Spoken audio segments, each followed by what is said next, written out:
Queridos irmãos, nós que já éramos cristãos desde que estávamos lá no Brasil, nós nos convertemos numa igreja, não eram igrejas perfeitas, não é verdade?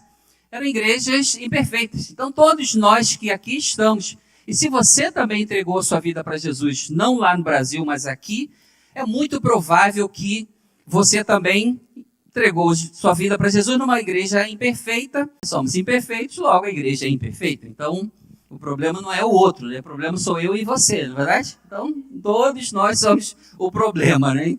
A culpa não é o outro, né? Pastor Milton, o que você está querendo dizer com isso? Acredita-se que no Brasil tenha 19 mil missionários. Se você procurar na internet, talvez vai ter um número um pouco maior e tal, mas essa foi uma pesquisa oficial de um órgão que trabalha com isso e fez essa pesquisa.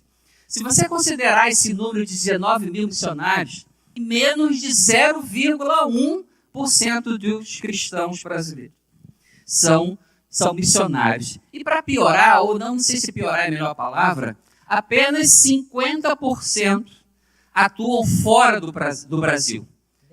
E hoje, apesar da gente ter esse contingente tão grande de cristãos, a gente tem uma pequena quantia de missionários. Significa dizer que aquilo que eu entendo sobre a obra missionária é algo que precisa de um upgrade, não é isso?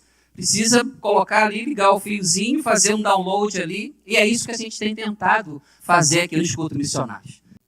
Falando sobre parceiros de Deus, a primeira coisa que eu queria deixar aqui para a gente pensar é que os parceiros de Deus, irmãos, são pessoas que conhecem a Deus e conhecem as prioridades de Deus. E o meu desafio, o seu desafio aqui nessa manhã, é como eu posso fazer para me envolver com as prioridades de Deus. A ideia aqui, a gente já falou isso, não fica com medo, porque a gente não quer mandar ninguém para o campo missionário, porque quem é que manda para o campo missionário é Deus, o chamado de Deus, a vocação é de Deus. Então, quando a gente está falando de missões aqui, nós estamos dizendo que Deus tem prioridade. E eu preciso entender essas prioridades de Deus. E eu preciso me envolver com essas prioridades de Deus. A prioridade de Deus está desde o começo. Qual era? Alcançar pessoas. E Deus segue fazendo isso. Deus segue investindo na vida de pessoas ao longo dos anos, ao longo dos séculos. Então, a agenda de Deus, a pauta de Deus que Ele queria fazer, segue aqui como desafio para a gente hoje. Quando você lê esse texto, eu quero dar um pulinho com você. Eu ri essa semana quando eu estava lendo esse texto. Vamos dar um pulinho para Mateus 13, 31. Outra parábola lhe propor dizendo o reino dos céus de novo. Vamos ao 33. E disse-lhes outra parábola, o reino dos céus é semelhante ao fermento. Versículo 47. O reino dos céus é ainda semelhante a uma rede que lançada ao mar recolhe peixes de toda a espécie. Aí no versículo 51, olha só. Jesus pergunta assim para eles, entendeste todas estas coisas? Porque aqui no versículo 6 de Atos 1, eles estão perguntando, Senhor, vai ser nesse tempo que o Senhor vai restaurar o reino de Israel? Você entende que Jesus ficou durante 3 anos falando para eles que a questão não era o reino de Israel. Jesus nunca disse para eles que restauraria o reino de Israel. Jesus está falando do reino dos céus. O coração de Deus não estava para aquilo naquele momento. A prioridade era o reino dos céus. E Jesus conversa com eles. Aí lá conta 7 parábolas. Olha só, pessoal supersticioso aí, né? 7 parábolas. Nem uma, nem duas, nem três, nem 5, 7. Aí conta 7 parábolas. E pergunta, meu filho, vocês entenderam? Disse assim, ok, mestre, joia. Eles estavam tão cativos da compreensão que eles tinham, que eles não abriram para entender que Deus tinha prioridade. Porque muito do que aprendemos de Deus é apenas uma fatia da pizza. Existem outras verdades de Deus que a gente precisa aprender. Eu não posso olhar para Deus e querer uma fatia. Eu não posso olhar para Deus e querer, eu vou falar um pouquinho mais sobre isso daqui a pouquinho, eu não posso olhar para Deus e querer só as bênçãos de Deus. A bondade de Deus vai atrás de mim todo dia, para onde eu for. A misericórdia de Deus vai atrás de mim para onde eu for. Isso é o caráter de Deus. Mas também é isso que a parábola do fermento diz. porque você é fermento bom. Você é fermento bom que Deus tem plantado em lugares para que o reino chegue lá. O reino não é imposto. O reino, ele vai crescendo ali à medida que nós, cidadãos do reino, transformados pelo poder de Deus, vamos levando Deus aos lugares. Tem 2.000 povos não alcançados lá na Índia. Trevas total, porque alguns deles não têm nenhum único cristão. E Deus, por amor à fidelidade que Ele tem através da palavra dEle, coisas vão acontecer lá.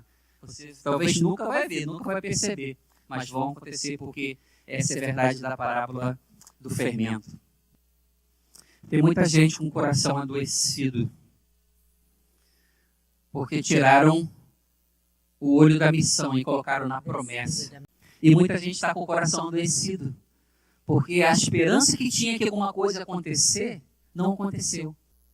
Deus tem prioridade. E se você quer saber, só ler a Bíblia, que está tudo lá. Deus deixou a cola para você. Tem um gabarito completo. Deus tem prioridade e estão escritas lá.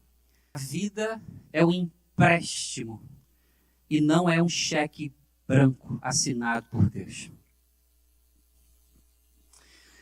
Irmão, essa semana eu conversava com uma pessoa sobre isso e nós falávamos sobre pessoas que seguem vivendo com pendência na vida. Como é que nós, seres humanos, temos essa dificuldade de resolver essas pendências?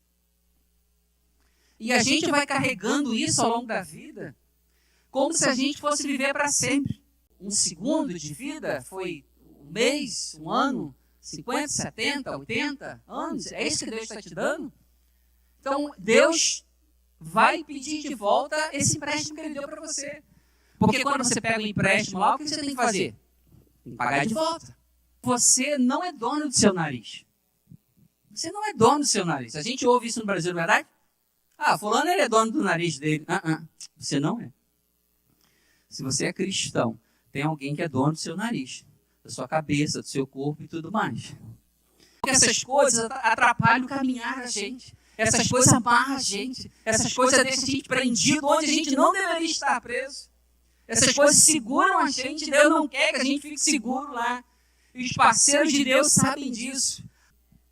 Nós não queremos... Eu não quero carregar o que eu não devo carregar. Eu não quero levar comigo o que eu não preciso levar.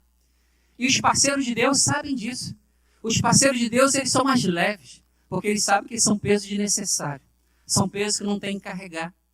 Senhor, eu vim dessa igreja, eu tenho esse histórico, eu aprendi isso, aprendi aquilo, mas é isso que eu preciso hoje, aqui, junho de 2026, eu estou fazendo a coisa certa, estou alinhado com a sua vontade e tal. Senhor, eu tenho feito isso aqui na igreja o tempo todo e tal. É isso mesmo, é isso que o Senhor quer? E quando for a hora da restauração do reino de Israel, quando for a hora do sobrenatural acontecer, quando for a hora do agir de Deus acontecer, vai acontecer. Porque aí quando os ponteirinhos de Deus bateu lá, acertou, opa, o negócio vai fluir. Mas os parceiros de Deus também sabem disso. Mas Ele é o Deus da vida que emprestou a vida para a gente. E eu não posso, irmãos, passar a minha existência toda aqui sem entender o que é prioridade de Deus e estar alinhado com isso. Pois todos nós devemos comparecer diante do tribunal de Cristo para que cada um receba de acordo com as obras praticadas por meio do corpo, quer boas, quer más. O amor de Cristo nos constrange, que a gente precisa viver de tal maneira que quando Deus olhar para a gente vai ver um sorriso no rosto de Deus, porque optamos por viver essa vida que Ele tinha para cada um de nós. Amém, irmãos?